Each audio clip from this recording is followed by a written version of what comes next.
ক্লাসে ম্যাডাম ঢুকেই বলল, জয় তুই নাকি সাদিয়াকে প্রেমপত্র দিছস। সাদিয়া তোর প্রেমপত্র পড়ে অজ্ঞান হয়ে গেছে।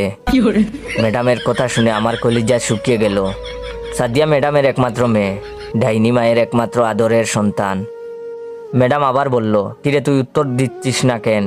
ভয়ে আমার পায়ে কাঁপাকাঁপি শুরু হয়ে গেল, যে কোনো সময় প্যান্ট নষ্ট করে ফেলার মতন।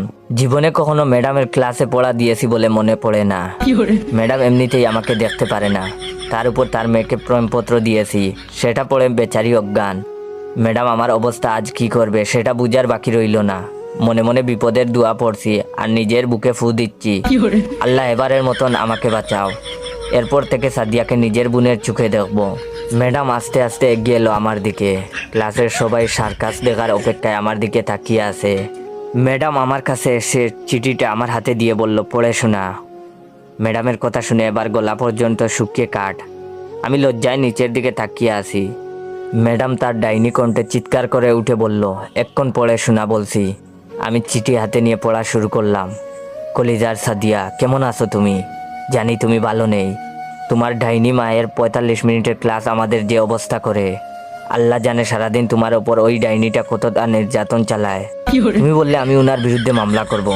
প্রথম দিন তোমাকে দেখেই আমার বুক কেঁপে উঠছিল। সেই কাঁপুনিতে বাংলাদেশ ও মায়ানমারের কিছু অংশ কেঁপে ওঠে, অথচ মানুষজন বলে সেটা নাকি ভূমিকম্পের কারণে। কাউকে বিশ্বাস করাতে পারিনি, ওটা আমারই বুকের ভূমিকম্প। তুমি জানো সারাদিন শুধু আমি তোমার কথা ভাবি। এত ভাবনা যদি আমি গণিতের প্রতি দিতাম, তাহলে আইনস্টাইনের মতো আমার পকেটে 2-4টা নোবেল থাকতো। কিন্তু দেখো, আমি নোবেলের কথা চিন্তা না করে শুধু তোমার কথা চিন্তা করি।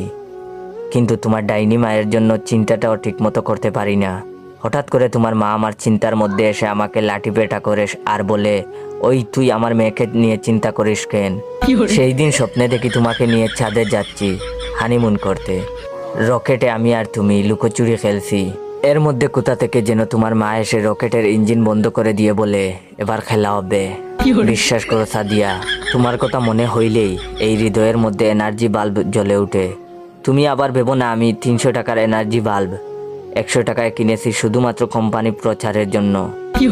আমি ফিলিপস বাল্বের কথা বলেছি, যা দিবে তোমাকে শতভাগ আলো ও দীর্ঘদিনের গ্যারান্টি। সাদিয়া বিশ্বাস করে এই মানে। হঠাৎ দপাস করে কিছু পড়ে যাওয়ার শব্দ পেলাম। সামনে তাকিয়ে দেখি ম্যাডাম অজ্ঞান হয়ে মাটিতে পড়ে গেছে। সবাই মিলে দৌড়াদৌড়ি করে ম্যাডামকে তুলে ডাক্তার ডাকতে গেলাম। ম্যাডামের জ্ঞান ফিরলে প্রিন্সিপাল ম্যাডাম আমাকে ডেকে পাঠালেন। উনি বললেন, তুমি নাকি ম্যাডামের মেয়ে সাদিয়াকে চিঠি দিয়েছো। কি ছিল সেই চিঠিতে? দেখি চিঠিটা আমাকে দাও। আমি বয়ে বয়ে প্রিন্সিপাল ম্যাডামকে বললাম, আগে এখানে ডাক্তারকে ডাক দেন। ভিডিওটা কেমন লাগলো অবশ্যই কমেন্ট করে জানাবেন। আর হ্যাঁ, ভিডিওটা ভালো লাগলে আপনার 15 জন বন্ধুকে শেয়ার করবেন আর কমেন্ট করে বলবেন ভিডিওটা শেয়ার করেছেন কিনা। ধন্যবাদ।